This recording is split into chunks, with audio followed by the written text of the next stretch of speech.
क्या आपने कभी सोचा है कि एक राज्य की सत्ता का बदलना पूरी दुनिया के लिए अध्ययन का विषय बन सकता है। बंगाल में वो हुआ है जो पिछले 800 सालों में नहीं हुआ।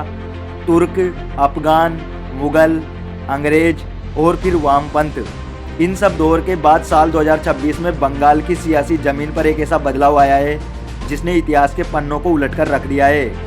इतिहास के पन्ने बताते हैं कि साल 1204 ईस्वी में बख्तियार खिलजी ने बंगाल पर हमला किया था। उस समय बंगाल के राजा लक्ष्मण सेन थे। उनकी हार के बाद बंगाल की सत्ता की चाबी उन हाथों में चली गई जो सनातन परंपरा से कोसों दूर थे। 1204 ईस्वी से लेकर 1576 तक बंगाल पर तुर्क और अफगानों का शासन रहा। 1576 से लेकर 1757 तक मुगलों के दौर में बंगाल का सांस्कृतिक और आर्थिक ढांचा बदला। 1757 से लेकर 1947 तक प्लासी के युद्ध के बाद अंग्रेजों यानी ईसाई हुकूमत का दौर शुरू हुआ। आज़ादी के बाद बंगाल दशकों तक वामपंथ विचारधारा और फिर क्षेत्रीय दलों के शिकंजे में रहा।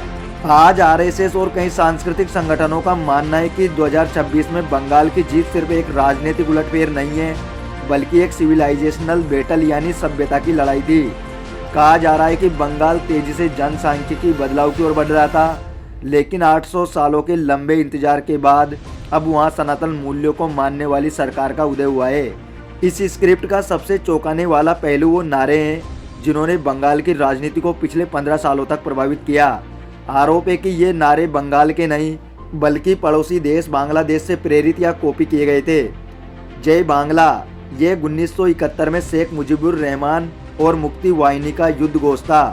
माँ माटी मानुस, 1991 में बांग्लादेश चुनाव के दौरान बेगम खालिदा जिया की पार्टी बीएनपी ने इसे इस्तेमाल किया था।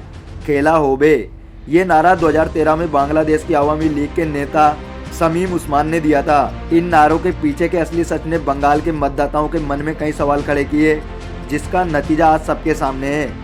आज दुनिया भर के राजनीतिक विश्लेषक, चाहे वो मुस्लिम देशों के हो या वामपंथी विचारधारा के, इस बात पर रिसर्च कर रहे हैं कि जिस राज्य पर 800 सालों तक भारी और गैर सनातनी विचारधाराओं का प्रभाव रहा, वो अचानक अपनी जड़ों की ओर कैसे लौट आया।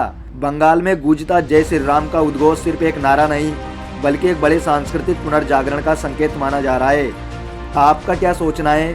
बंगाल का ये सत्ता परिवर्तन भारत की अखंडता और सांस्कृतिक पहचान के लिए कितना जरूरी था? क्या ये जीत वाकई 800 सालों का हिसाब बराबर करती है? अपनी राय हमें कमेंट सेक्शन में जरूर बताएं। इतिहास और राजनीति से जुड़ी ऐसी गहरी जानकारी के लिए इस वीडियो को लाइक करें और हमारे चैनल को सब्सक्राइब करना ना भूलें। मिलते हैं अगले वीडियो में। जय हिंद।